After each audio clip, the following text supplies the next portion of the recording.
Les premières nuits à la chatte. Si on fait le compte, on a commencé à vivre isolé à l'intérieur et isolé de l'extérieur, dès que nous nous sommes rencontrés. En 1951, j'étais dans l'île Saint-Louis, seul. Je rompais très vite avec le groupe. Je voyais de moins en moins, puis je ne voyais plus Karl. Nous restions tous les deux. À l'époque, nous n'avions pas de chat. Une fois, nous avons pris un chat. Ça a été un malheur pour lui et pour nous. Pour lui, parce qu'il était malade et nous ne savions pas soigner un chat. Nous n'avions même pas d'argent pour aller le mener à un vétérinaire. Alors il est mort. En 53. Oui. Cécile est partie en sanatorium. En sanatorium, là où il y avait une foule de présence. Cécile était toute seule. En 54, quand elle est revenue, on est resté à Paris, tout seul jusqu'en 57. Je ne sortais que pour aller travailler avec les enfants. On pourrait me dire, mais là, tu n'étais pas seul. C'est vrai, j'étais avec eux. J'ai terminé avec 80 enfants. 80 enfants et 5 moniteurs. Ça, c'est l'envers de la solitude. Ça durait quelques heures, quelques jours par semaine. C'était quand même de la solitude dans la mesure où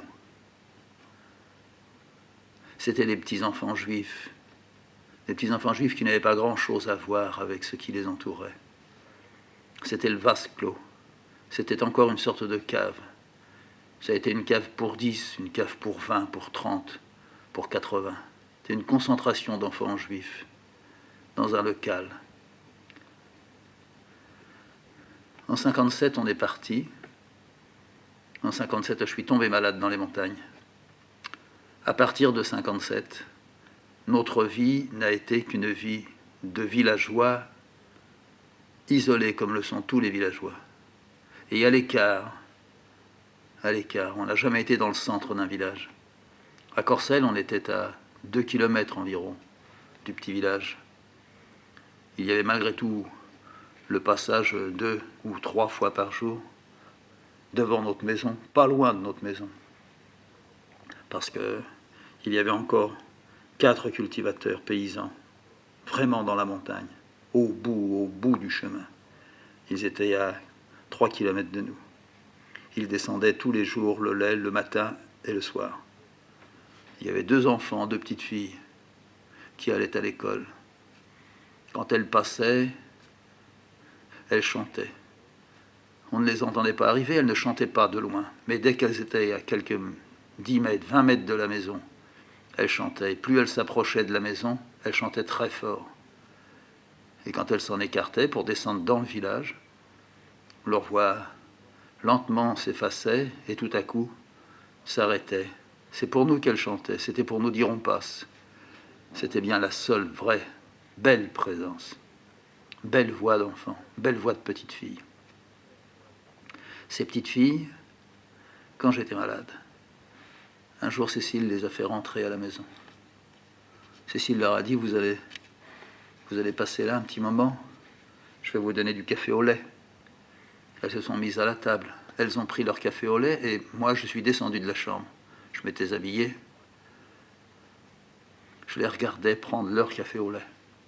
Cécile s'affairait un peu autour d'elle, autour de la petite cuisinière. Dehors, il y avait de la neige.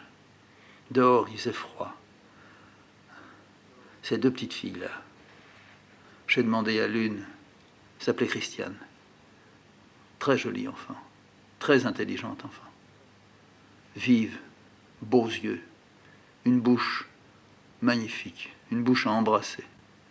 Une bouche pour qu'elle s'en serve pour embrasser, pour recevoir aussi. Une future jolie femme. Quel âge as-tu? Comment t'appelles-tu? Christiane? Ton âge? Alors, elle me regarda, me fit un sourire, Et dans une sorte de délicatesse un peu gênée, elle me dit, j'ai juste 10 ans. 10 ans. Elle était née donc en 1947. Et l'autre, ta sœur, qui est là, elle est plus jeune que toi. Oui. Je m'adressais à elle, je lui demandais, tu me dis ton âge? Comment tu t'appelles? Elle me dit son prénom. Elle était moins belle. Elle était gentille aussi. Elle me dit son âge. 8 ans. 8 ans. Elle était donc née en 59. Je les ai regardées pendant le temps où elles sont restées dans la cuisine de la maison. Elles se sont trouvées à l'aise. Elles parlaient avec Cécile. On avait des chats. Là, on a commencé à avoir des chats. Elles se penchaient, elles les prenaient. Elles leur faisaient des petites caresses, des chatouilleries sous le ventre, sous les oreilles. Il y avait un chat qui s'appelait Caméra. Il adorait qu'on le caresse. Il aimait se mettre sur le dos en étant sur les genoux des gens. Et là, qu'on frotte en dessous ses petites pattes avant, qu'on fasse descendre la main jusqu'aux pattes arrière. C'était un mâle. Il avait des tout petits seins, tout petits, des petites perles. Si on lui touchait les petites perles, il ronronnait, mais comme s'il chantait. Christiane, en le touchant, a fait venir le chant de Caméra. Elle a dit, pourquoi il fait ça? J'ai dit, mais tu en as des chats qui font ça? On a des chats, mais il n'y en a aucun qui fasse ce qu'il fait là. C'est parce que ça lui fait plaisir? Oui. Pourquoi ça lui fait plaisir? Ah. Et je dis, et toi, quand tu es couché, puis que ton père ou que ta mère viennent te voir, ils t'embrassent, ils te disent maintenant, faut dormir. Alors tu dis non, encore un petit peu, reste un peu avec moi. C'est comme ça que tu dis? Oui. Et alors là, qu'est-ce qu'il fait ton père ou ta mère? Il m'embrasse encore. Et tu t'endors pas? Non, je veux pas qu'il sorte. Alors qu'est-ce qu'il fait encore? Si c'est mon père, quelquefois il ferme la lumière, puis il sort. Mais quelquefois non, il reste. Et alors là, dis-moi, et ben là aussi, là, il touche mes cheveux. Il prend ma main. Et je lui dis, qu'est-ce que tu fais, toi? Moi, je suis contente. Et ta petite sœur, elle aussi. Mais elle s'endort vite, beaucoup plus vite que moi. Ensuite, elles ont pris leurs affaires, leur petit cartable. Je leur ai demandé si ça allait bien à l'école. La première, l'aînée, celle qui avait 10 ans. Moi, ça va très bien. L'autre, moi, ça va moins bien. Et à la maison, on ne nous dit rien. À la maison, mon père et ma mère, ils comprennent. Moi, j'aime l'école. Ma sœur, elle l'aime un peu moins. Elles sont parties. En partant, elles ont fait un sourire, un geste de la main. Tout était naturel, surtout chez Christiane. Une sorte de petite, non pas courbette, mais un peu plié le tronc, un peu ramener les cheveux devant ses yeux, puis d'un geste déjà de petite femme, les renvoyer en arrière. Elles sont parties, et dès qu'elles ont été dehors, elles se sont mises à chanter, puis elles se sont arrêtées plus loin, quand on ne pouvait plus les entendre. Cécile a desservi la table, elle a lavé les bols. J'avais envie de laver les bols, moi aussi. J'avais envie de mettre la cuillère à café qu'elles avaient sucée, léchée, qui leur avait servi à tourner le lait, le bol. J'avais envie de la mettre dans ma bouche. J'ai rien dit à Cécile ce jour-là. J'ai tenu ça pour moi. Je me suis couché, recouché. Le soir, j'avais de la fièvre. Le soir, je sentais que je ne pourrais pas dormir. J'ai senti que je ne pourrais pas taper sur ma machine à écrire. J'étais très troublé par le passage de ces deux enfants. Leur âge était une coïncidence. Tout de même, né en 57 et né en 59, j'avais eu 2 enfants, 2 filles devant moi, souriantes, parlant comme des chats et des oiseaux, se regardant mutuellement avec beaucoup de tendresse, ne quittant pas la tendresse pour nous regarder. 2 enfants pleins de lait, pleins de la nature, pleins de la paix. Dans la nuit, je me suis levé, je suis allé dans la cuisine, j'ai fait comme si je me faisais chauffer de l'eau. J'ai voulu sortir leur bol qui était déjà propre, lavé, essuyé, rangé. J'ai pris un bol, l'un de ceux qu'elles avaient eus. J'ai pris une petite cuillère, l'une de celles qu'elles avaient sucées. Je l'ai pris dans ma main, je l'ai tenu, j'ai regardé. Je regardais sans voir. Je ne pouvais pas faire venir la tête de Christiane. Je ne pouvais pas non plus faire venir la tête de sa sœur. J'étais excessivement troublé, au bord de quelque chose qui tremblait en moi et qui allait me faire glisser si j'insistais. C'est à ce moment-là que Cécile, s'étant aperçue que je n'étais pas là, elle a appelé. « Tu es en bas ?»« Oui. »« Ça va pas ?»« Si. »« Alors remonte ?»« Oui. » Je suis revenu, je me suis glissé dans le lit. Elle m'a dit « Pourquoi es-tu descendu ?»« Tu veux vraiment savoir ?»« Et naturellement. Tu voulais boire quelque chose de chaud. » C'est presque ça. Je voulais vraiment boire quelque chose de chaud, mais... Voilà. Le passage des deux filles m'a tourmenté. Oui, j'imagine. Oh, tu peux pas imaginer. Plus que tu ne crois. Et alors, je t'ai vu les regarder. D'abord, tu les trouves belles. Ah, surtout la Christiane. Mais tu les trouves belles parce qu'elle a 10 ans. Oui, ça aussi. Elle aurait pu n'être pas belle. Peut-être n'est-elle pas belle. Si, elle a de jolis yeux, une jolie bouche, un joli visage. Les lignes sont, pour ainsi dire, parfaites. C'est une jolie petite tête. Sa sœur, c'est un peu moins beau, mais elle est plus jeune. Elle va peut-être s'épanouir. C'est un âge aussi peut-être difficile. 8 ans. Tu te rappelles quand tu avais 8 ans? Ah, ouais. Je me rappelle de mes 8 ans. C'est l'année où je suis revenu de Lituanie. C'est l'année où je me suis installé, où on m'a installé, où mon père et ma tante se sont battus sur moi. Et pour que ce soit ni l'un ni l'autre qui y met, ils m'ont foutu interne. Je ne connaissais pas un mot de français, seulement l'allemand. Seulement l'allemand. Et en 1935, tu sais, c'était pas très bien vu une petite fille qui ne parle que l'allemand dans un lycée entouré d'autres petites filles. Ne pensons pas à ça. Dis-moi, alors, Christiane, tu as un gros émoi pour elle. J'ai un gros émoi, oui. J'ai plus que ça. Allez, je vais te le dire. Pas la peine, mais dis-le quand même. Je sais tout, je pourrais parler à ta place. On essaye. Alors je t'écoute. J'ai mis mes mains derrière la tête. Il faisait froid déjà, en pleine nuit, la chaleur ne montait pas. J'aurais dû mettre, si j'avais été intelligent, une bûche dans la cuisinière. La cuisinière faisait feu continu. Je ne l'ai pas fait. On n'avait pas de volet. Il n'y avait qu'un rideau un peu épais qui obstruait la fenêtre. Mais à travers lui, s'il y avait une pleine lune, ou s'il y avait de la neige et un ciel assez clair, c'était comme s'il y avait derrière, non pas un projecteur, mais une lampe blanche. C'était ça, cette nuit-là. La nuit n'était pas noire. La nuit était une nuit qui permettait peut-être de marcher. J'imaginais qu'on sorte avec Cécile, bien habillée, emmitouflée, les bottes, les gants, le cache-nez. Qu'on marche. Où est-ce qu'on serait allé? Cécile me dit, tu rêves ou tu dors? Non, non. Je m'imaginais avec toi un jour en train de marcher dans la neige. Une nuit comme ça. Tu es fou, il doit faire au moins 15. On ne peut pas marcher à moins 15. On peut marcher, mais je crois que toi, tu n'es pas prêt de le faire. Moi non plus, ça serait pas bien. Mais pour toi, tu rentres, ça recommence. Tu te sens fiévreux? Peut-être un peu. C'est vraiment les filles qui t'ont donné la fièvre. Sont vraiment les filles, oui. Le passage des filles. Alors je te dis ce que tu voulais dire? Si tu veux. J'écoutais Cécile. Cécile me dit, la grande te fait voir l'autre grande fille qui est à Marseille.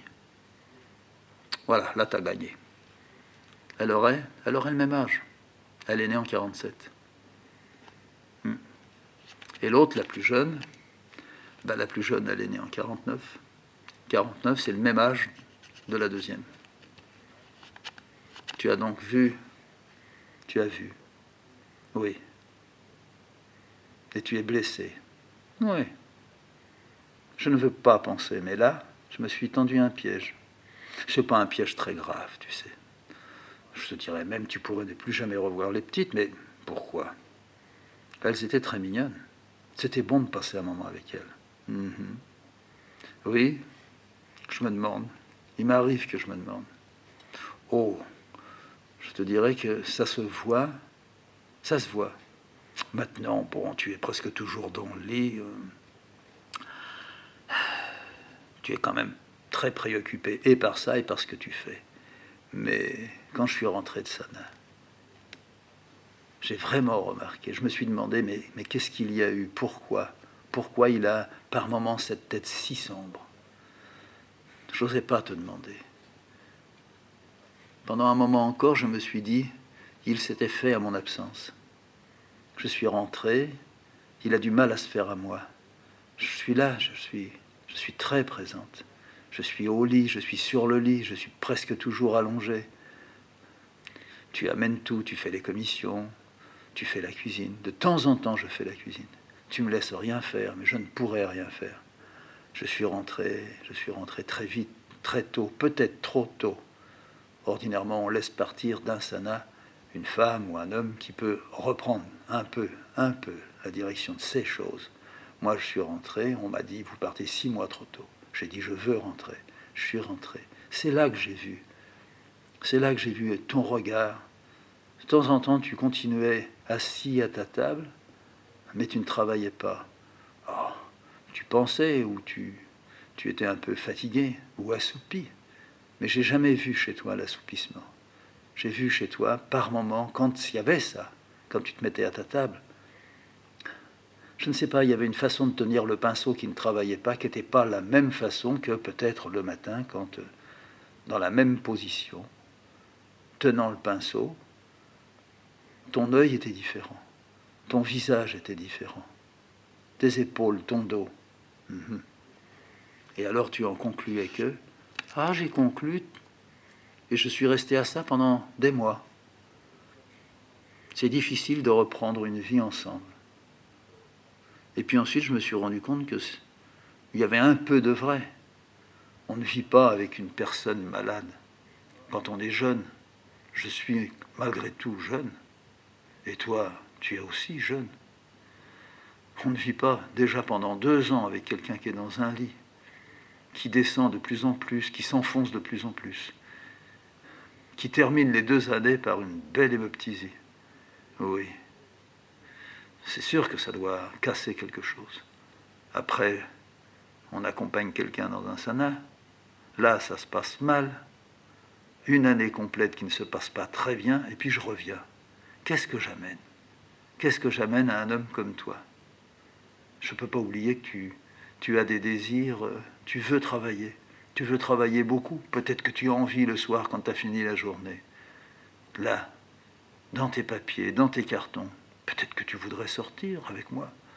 On irait faire un tour, on s'arrêterait boire un café, une tisane, on reviendrait. On irait au cinéma, on fait rien.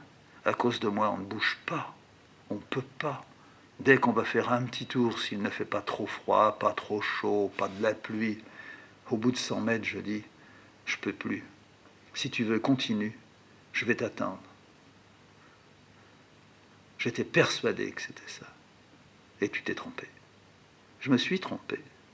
Je me suis trompé, tu ne t'étais pas fait à mon absence. Mais je l'ai remplacé par autre chose. Je me suis dit, tu as de temps en temps, non pas ce que l'on peut appeler un remords. Je ne crois pas que tu sois un type à remords. Pas du tout. Mais je sentais que là aussi, quelque chose de, non pas te manquait, mais il y avait 2 filles, qu'elles soient à 1000 km ou à 10 km. C'est pas la distance qui compte. Il y avait 2 filles. Et je te connais. Je sais que s'il y a eu un problème pour s'écarter de Marseille, c'est là qu'était tout le problème. Je n'ai jamais oublié, tu sais, une fois, j'étais venu à l'île Saint-Louis. Ça devait peut-être faire 1 mois qu'on se connaissait, 2 mois maximum. Chaque fois qu'on se voyait, on s'embrassait longuement, debout. Et puis petit à petit, tu me faisais descendre, tu me mettais sur ton lit. Et puis là, tu t'asseyais, moi je m'allongeais. Et tu me caressais les cheveux, la poitrine, le ventre. Puis tu m'embrassais sur les joues, sur les yeux, sur le front, sur les lèvres, dans le cou. J'aimais beaucoup, beaucoup. je découvrais que si je remontais un peu en arrière, ça m'avait manqué, même quand j'étais enfant. Un homme qui m'aurait caressé les cheveux, touché avec le doigt, le cou, le dessous de la mâchoire, derrière l'oreille. C'était très très bon. Je découvrais une caresse avec 15 ans de retard. Presque 20 ans de retard. Mais moi je me complaisais dans le plaisir que j'avais, et c'est tout. Eh bien, un jour, tu vas te rappeler. Je suis sûr que tu n'as pas oublié. Oui, vas-y. Eh bien, un jour, je suis arrivé. Alors, ça ne change pas. Je savais qu'on allait s'embrasser, je m'étais préparé à ça. Je marchais en me disant, dans 5 minutes, il m'embrasse, dans 3 minutes, il m'embrasse. Quand je serai en haut des escaliers, ça sera fait. J'arrivais, je courais un peu. Tu m'as embrassé, tu m'as serré. Je ne sais pas si tu m'as mise tout de suite sur le lit ou si on est restés tous les deux, mais à un moment donné, tu m'as dit, Annie, tu te rappelles de ça? Je me rappelle très très bien. Je ne me suis pas excusé. J'ai souhaité que tu... Je ne sais pas. Bêtement même que tu ne t'en sois pas aperçu. Comme si tu pouvais ne pas entendre un prénom qui n'était pas le tien, que je te disais en fermant les yeux et en t'embrassant. Je sais.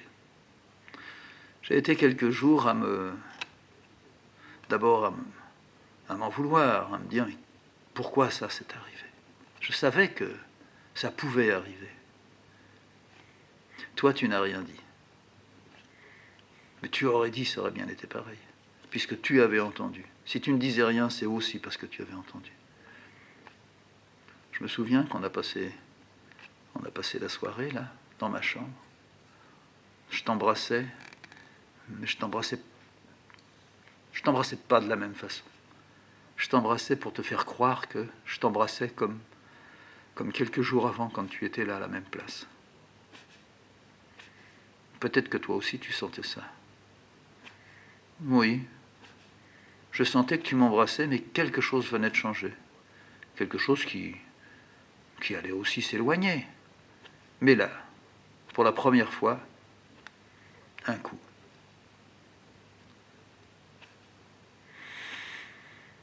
Tout ça, c'est vrai. Alors, dans le lit, on se tournait, on se retournait, on se rapprochait.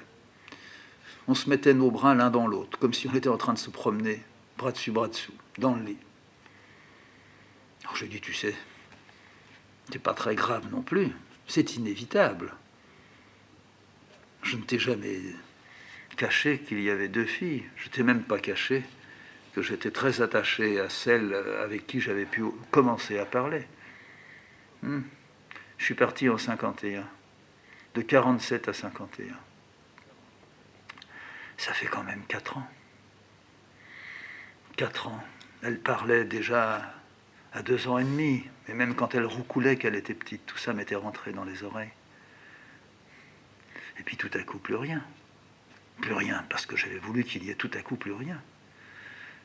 Parce que j'avais été mordu. L'autre, il y avait à peine de roucoulement. Elle tenait debout, mais à peine debout. Elle était plutôt à l'image de sa sœur. Elle se serrait contre sa sœur s'occupait d'elle comme d'une poupée. Mais j'avais bien l'image des deux. Et cet après-midi, j'ai eu un coup. Ah, c'est pas bien, mais je peux quand même pas le cacher complètement, c'est pas possible. J'ai eu un coup et j'y ai repensé. Et je vais y penser pendant quelque temps jusqu'à ce que ça retrouve sa place. C'est obligé que ça trouve une place. Il y a quelque chose qui n'est pas possible. Alors, mais il y a autre chose à côté de ça qui n'est pas possible non plus, c'est que j'oublie complètement. Non. Avec leur mère, c'est totalement fini. Mais c'est totalement fini bien avant que je te rencontre. C'était peut-être fini quelques jours après le début, tu vois, le début. On s'est rencontrés, ça allait à peu près. Oui, Faut pas mentir. Mais à peine était-elle enceinte que je sentais les problèmes. Je sentais la puissance qui allait se mettre en route et appuyer sur elle, sûrement. Sur moi, oh ça, c'était déjà fait. Maintenant, maintenant on est là. Maintenant on est heureux ensemble. Maintenant, on a mis tous les deux quelque chose en route. On a lancé, non pas une machine, mais on a lancé comme une pierre. Et elle dévale. On la retrouvera, notre pierre. On va chercher. On va chercher. Et si on la retrouve, on va encore la lancer plus loin, devant. Je suis sûr qu'on va vivre tous les deux tout le temps. Je suis sûr, tu m'entends? Il ne peut pas ne pas y avoir de moments d'ombre, de froissement, même de déchirure. C'est impossible, ça. C'est impossible. Mais il n'y aura jamais la rupture, la cassure, un éloignement. Tout au plus, ce qui peut encore arriver, c'est que l'un de nous deux soit malade. Enfin, je ne dis pas on a pu résister à une séparation, mais ça n'a pas été facile. Hein. Ça n'a pas été facile pour toi dans le Sana, mais ça n'était pas facile pour moi hors du Sana, loin de toi. Alors Cécile me dit, ça n'a pas été facile pour moi en Sana, mais c'était peut-être moins difficile que pour toi. Et pourquoi? Mais parce que j'étais malade. Parce qu'il y avait en moi quelque chose qui me brûlait, qui me mordait. J'étais aux aguets. Je passe ou je passe pas. Au dernier moment, la barrière, elle s'ouvre pour que je sorte, ou la barrière, elle reste obstinément fermée. Tu sais, on serait là comme un passage à niveau. C'est vraiment un niveau. C'est vraiment, on traverse ou on ne traverse pas. On peut commettre une imprudence et passer quand même. Mais il ne faut pas la commettre plusieurs fois. On ne peut la commettre qu'une fois. La chance, dans ces cas-là, ce n'est qu'une fois. Quand arrive le bolide, s'il te frôle, tu gardes ça. Tu gardes le frôlement, la déchirure même, celle à laquelle tu as échappé, mais celle que tu as ressentie et que tu as gardée. Mais j'allais passer ou j'allais pas passer? Toi, tu m'affirmais. C'est toi qui m'as permis, c'est toi qui m'as dit, tu verras, tu sortiras. Au mois d'octobre-novembre, je vais te chercher, ou on te met dans le train et tu reviens et je t'attends à la gare. C'est ce qui est arrivé. Mais quand je suis arrivé sur le quai, tu m'as embrassé, tu m'as pris dans tes bras, sur le quai. J'ai cru que j'allais m'évanouir. Je n'avais plus aucune force. Et pourtant, qu'est-ce que j'avais fait? J'avais voyagé pendant 7 heures dans un train, assise. Personne n'était fatigué. Et moi, j'étais censé être stabilisé, guéri. Non, stabilisé. Remise un peu en état. Là, je me suis dit, sur le quai de la gare, pendant que tu me serrais, oh, qu'il cesse de me serrer. Non pas qu'il me fait mal, mais je ne suis pas bien. Je ne suis pas bien. Oh, je ne peux pas dire, Fred, arrête. Et toi, tu étais sans doute, tu avais ce besoin de me serrer. Tu étais heureux sans doute. Moi aussi, j'étais heureux, mais je ne pouvais pas goûter totalement. Plus le temps passait, plus les secondes restaient là, toi qui me tenais, et moi, au milieu de toi. Je me disais, quand il va ouvrir ses bras, je vais tomber. Mon Dieu, que ça n'arrive pas. Ça n'est pas arrivé. On est rentré à la maison. La maison était pour toi... Pour moi, ça a été... C'est pas le retour. Je vais te dire, c'est comme si... Voilà, je vais te dire une vérité. J'y ai pensé. Mais j'y ai même pensé le soir où je suis arrivé. On est arrivé rue Friand. Je retrouvais presque tout. La cour. J'aurais pu être dans cette cour petite et jouer. C'était comme ça, la cour, chez mes grands-parents en Lituanie. Une cour, à la fois un passage, et tout ce qui était autour, c'était la famille, ma famille. Mes oncles, mes tantes, mes cousins, mes cousines, mon grand-père, ma grand-mère, mes tantes. Ouais. Je suis monté, je me suis arrêté. Plusieurs fois, en plein milieu même des étages. Je prenais ma respiration, tu me disais, doucement, doucement, on n'est pas pressé. Tu vas bien te reposer, tu vas avoir une bonne nuit. Tu vas avoir une surprise là. Là, bientôt, encore un étage et je mets la clé dans la serrure, je tourne la clé, je donne un coup de lumière et je dis, Rentrez, mademoiselle, rentrez. Alors on a ri dans les escaliers. Oui, je me souviens, dit Cécile. On était contente. C'était le soir. C'était le soir. Oui. Oh oui, le train devait arriver vers 10h, 10h30. Quelle journée fatigante j'avais eue. Oui, mais quelle joie aussi. Alors tu es rentré dans le petit appartement. Tu es allé dans la première pièce, la grande pièce. On a laissé la cuisine sur le côté. J'avais déjà préparé des tasses, un petit peu de pain, de la confiture, du beurre. Dans ta pièce, celle qui était ta pièce, tu es allé vers ta table. Il y avait la plaque de cuivre là. Plaque de cuivre qui, pendant toute ton absence, c'est-à-dire un an avec tout ce qui était arrivé, avec tout ce qui avait précédé, il y avait la plaque. Je la tenais toujours propre, brillante. Tu es venu, tu l'as regardée. J'ai vu sur la plaque la larme qui s'étalait. Je t'ai dit, il faut l'essuyer. Tu m'as dit, non, il faut la laisser.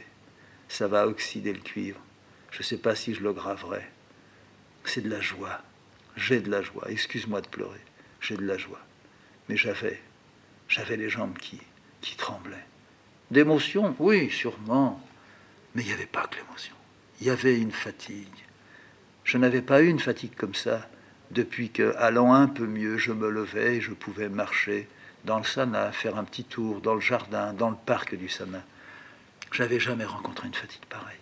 Mais j'avais jamais voyagé pendant 7 heures de train, 1 heure pour descendre de là-haut, et puis ensuite peut-être une bonne demi-heure pour descendu du train, revenir jusqu'à la maison. Je me souviens, j'ai voulu aller dans notre chambre. Tout me semblait vaste. J'ai dit, mais jamais je n'ai pu revoir l'appartement. Mais il est grand. Mais comment est-ce qu'on va faire pour chauffer ça? Il n'est pas grand. C'est ta chambre qui était petite.